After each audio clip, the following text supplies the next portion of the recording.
Several years ago, I was in the midst of what we can call a crisis. My emotions were frequently painful and at times, honestly, unbearable. My thoughts were relentless. Every day, I wished for an off switch that would allow me to stop the endless flow of painful memories, the vivid movies in my head that foretold horrible things, and a litany of self-loathing and despair. I couldn't concentrate on any work or my marriage or my family. I was useless to others, and I could see no way out of the torture that was my mind. Okay, that's quite a heavy opener. I'm sorry about that. Don't worry though, things are much, much better for me today than they were at that time. And I credit much of that to a little book that a friend and colleague recommended to me at that crucial moment, a book called The Power of Now by Eckhart Tolle. I've worked as a psychologist for the past 25 years.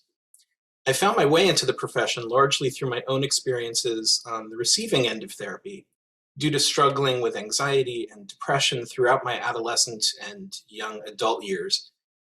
I had hoped that I had left the emotional dirt road behind with nothing but freshly paved highways before me, and my mental road trip throughout my 20s and 30s was admittedly pretty darn smooth, all told. But somewhere in my 40s, I was actually wishing for that old dirt road again, as I felt like I was driving over sheets of ice and potholes and assorted machine parts strewn everywhere. Coincidentally, about that same time, a team of researchers from Harvard and the University of Virginia published an article in the journal Science. I didn't know about this article until recently, but when I read it, I found it quite apropos. The article, entitled "Just Think: The Challenges of the Disengaged Mind," includes the following summary. In 11 studies, we found that participants typically did not enjoy spending 6 to 15 minutes in a room by themselves with nothing to do but think, that they enjoyed doing mundane external activities much more, and that many preferred to administer electric shocks to themselves instead of being left alone with their thoughts.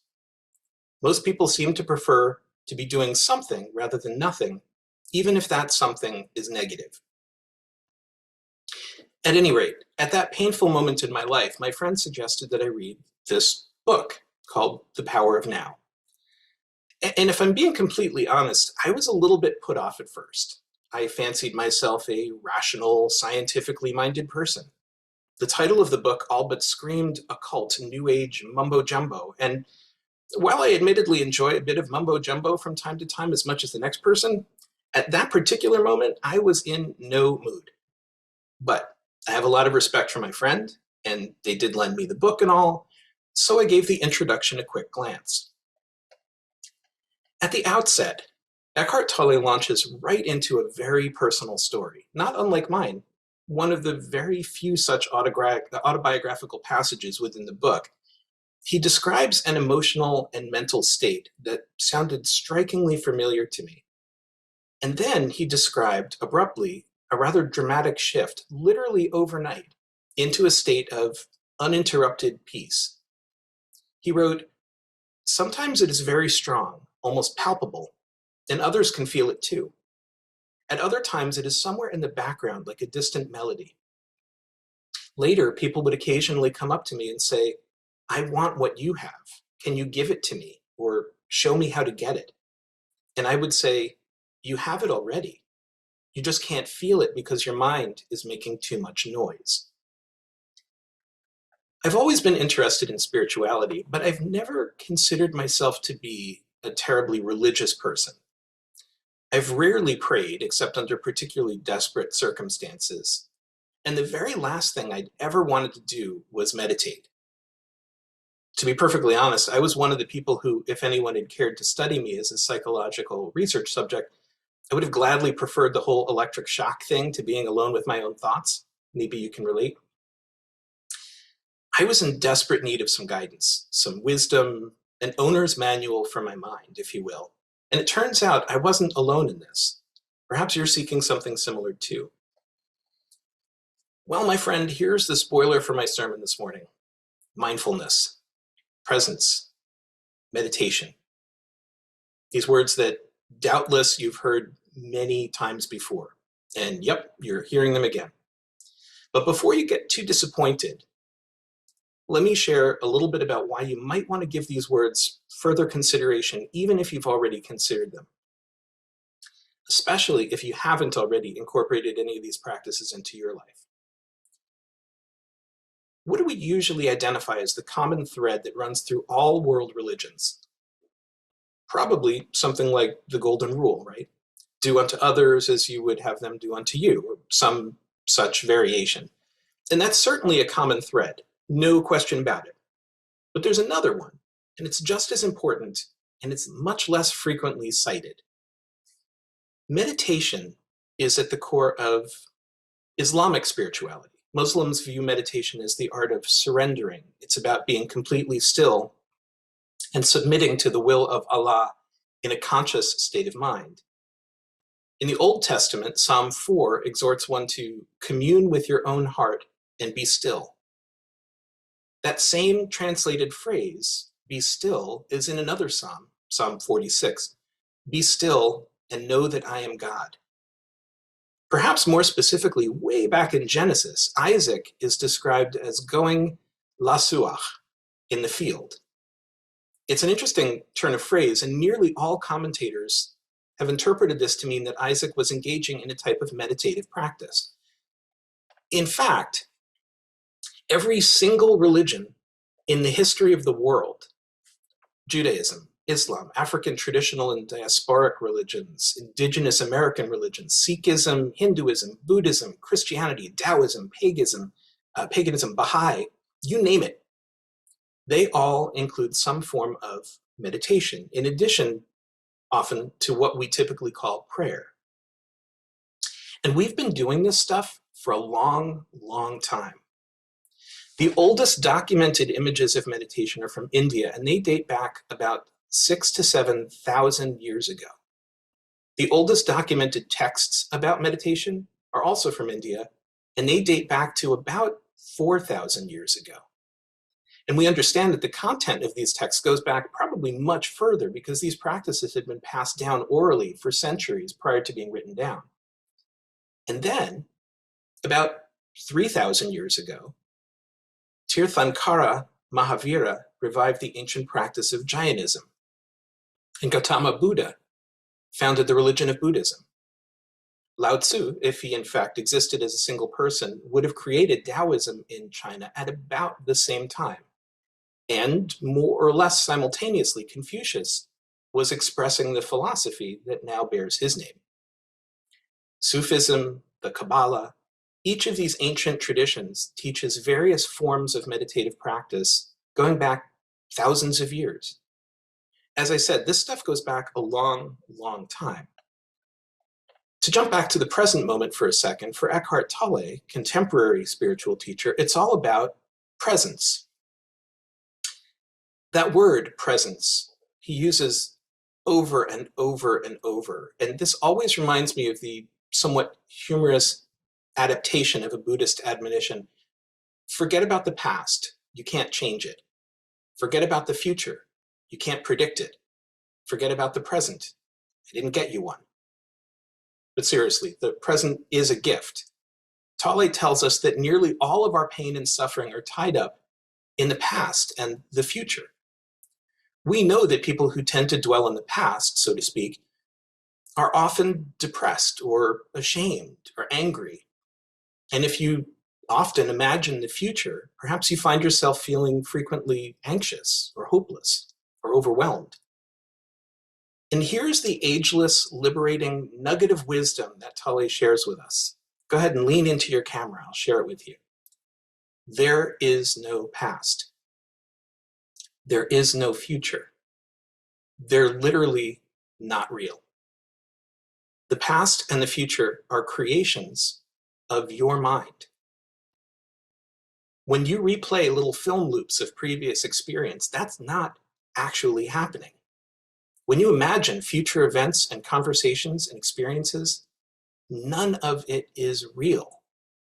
There is exactly one moment that exists. This one. Right now. And right now. And right now. You can learn from the past. You can attempt to plan for the future. Of course you can. That's part of what makes your mind a powerful tool. But the mind has a way of overdoing it, of simulating an experience that's so realistic that it evokes actual feelings and thoughts and attitudes and beliefs and biases and all sorts of things as though it was happening right now. And none of it is real. The Venerable Thich Nhat Hanh, Buddhist monk, peace activist, author, and all-around amazing human, passed away about a week ago, although he would say otherwise. He wrote, "Many of us don't allow ourselves to be relaxed. Why do we always try to run and run, even while having our breakfast, while having our lunch, while walking, while sitting? There's something pushing and pulling us all the time. We make ourselves busy in the hopes of having happiness in the future. The Buddha said clearly, don't get caught in the past, because the past is gone. Don't get upset about the future, because the future is not yet here. There is only one moment for you to be alive, and that is the present moment. Go back to the present moment and live this moment deeply, and you'll be free." How can we access the present moment when our minds are always trying to push us and pull us and distract us? It takes practice, lots and lots and lots of practice. One of the most basic ways, the way that some of us here today were honored to practice 3 years ago with Dr. Barry Curzon, personal physician to His Holiness the Dalai Lama, is by accessing one of the most basic functions in our body and experiencing it fully, mindfully, with presence. You're doing it right now, actually. Breathing. Did you know that the Judeo-Christian concept of the Holy Spirit essentially translates in multiple languages to the breath of God? It's true. I was yesterday years old when I learned this. The word spirit literally means breath, from the Latin spiritus, as in the English word respiration. The Hebrew word ruach, meaning spirit or breath or wind, was translated from the Old Testament into Greek as pneuma, breath, like pneumatic or pneumonia. And this is the same word used throughout the New Testament, written originally in Greek. Whatever language you choose, the idea here is the same. Breathing is powerful. It is important, it may be divine, and it's our constant companion. Gautama Buddha originally taught a particular form of mindful breathing known as Anapanasati. It's similar to the yogic practice pranayama of focusing on the breath described in Hindu texts like the Bhagavad Gita and the Yoga Sutras of Patanjali.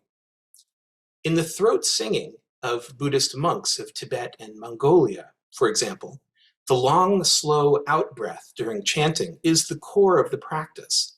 The sound serves to focus the mind, while the sense of self dissolves as awareness becomes absorbed into a realm of pure sound. None of this is possible without the breath.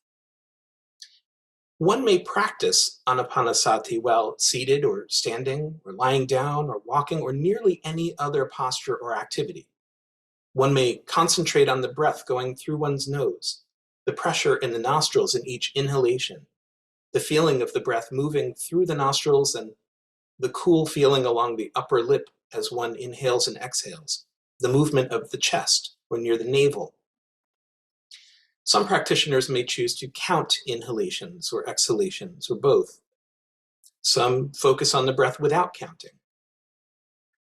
When one becomes distracted from the breath, either by a thought or a feeling or something else, which happens to everyone, by the way, novices and experts alike, then one simply returns their attention back to the breath.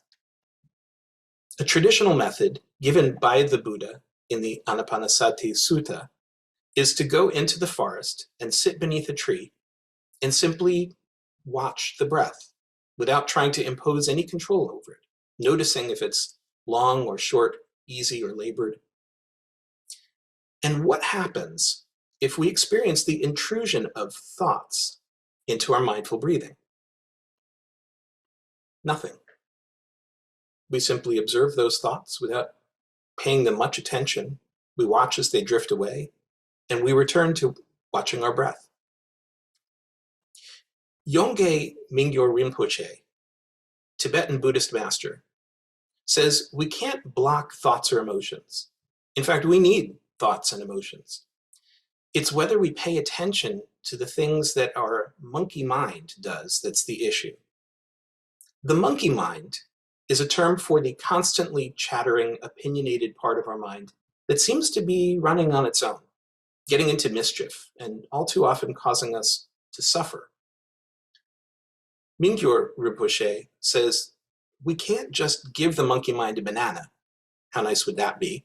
But we can make friends with it by giving it a job. We can tell it, hello, watch my breath. And with a bit of training, the monkey mind says, okay. And for a little while, the monkey mind stops chattering and watches your in-breaths and your out-breaths. And then, of course, after a short time, it gets bored and goes off and tries to distract you with memories or worries or intrusive thoughts or feelings or what have you. And one can notice the monkey mind's naughtiness and gently remind it of its job, to watch the breath. Over time, with patience and practice, one finds that the monkey mind becomes more used to watching the breath, and it can stay with the job for longer periods of time without getting bored and leaping away. For me, when I first learned of the concept of the monkey mind, I found it a little bit abstract, and I felt it helpful to me to visualize it. And the visual that I used was one that perhaps is a common one for all of us, the little monkey Curious George. I imagined my monkey mind as a cartoon Curious George, doing what I asked it for all of about 4 seconds, and then immediately climbing on top of a pile of crates of memories and thoughts and feelings and looking around curiously at them and getting into stuff that, frankly, I really wasn't interested in it getting into. And each time in my mind, I would reach up and place Curious George gently back in front of the breath and remind it of its job. I actually referred to my monkey mind as George for a while and would speak to it, which made for some awkward moments in elevators and such, I can tell you. Okay, Seth, I hear you ask. This is great. Love Curious George. Let's say I dedicate a minute a day, 5 minutes a day, 30, 60 minutes a day to mindful breathing. What am I supposed to do about the rest of my day when I'm not meditating? Good question. How am I supposed to control my monkey mind when I'm not doing all the other stuff I'm supposed to do? Glad you asked. First of all, we can't control our monkey mind. We can befriend it and give it a job, and we can do that anytime we need to. But with practice, there's a more effective way. Mihai Csikszentmihalyi was a Hungarian-American psychologist who died just 3 months ago. He recognized and named the psychological concept that you may have heard of, flow, a highly focused mental state conducive to productivity and well-being. In an interview, Csikszentmihalyi described flow as being completely involved in an activity for its own sake. The ego falls away. Time flies. Every action, movement, and thought follows inevitably from the previous one, like playing jazz. Your whole being is involved, and you're using your skills to the utmost. I love that quote, partly because I think it really captures the spirit of it, and partly because he references jazz, and how cool is that? When we're fully engaged in what we're doing, we're able to be present, here and now. And it becomes much easier to ignore our monkey mind. In fact, the little rascal's often nowhere to be found when we're in the midst of a state of flow. In our reading that Tara shared with us this morning, Thich Nhat Hanh tells us, no matter what we experience when we're meditating, it only has meaning when we take it out into our daily lives. There's nothing we experience, from the simple act of eating to the complications of work and relationships that we cannot approach with the mindfulness and compassion we develop in meditation. Metta meditation is a type of Buddhist meditation. In Pali, a language that's closely related to Sanskrit and spoken in northern India, metta means positive energy and kindness towards others. Different traditions approach the practice in different ways, but all forms of metta meditation share the common goal of developing unconditional positive emotions towards all beings. In a 2014 review of multiple research studies, a team of researchers found that kindness meditation shows evidence of individual and community benefits through its effects on well-being and social interaction.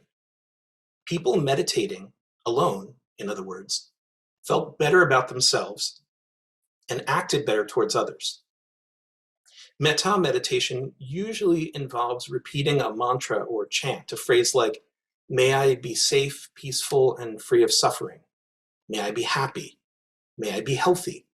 May you be strong and confident.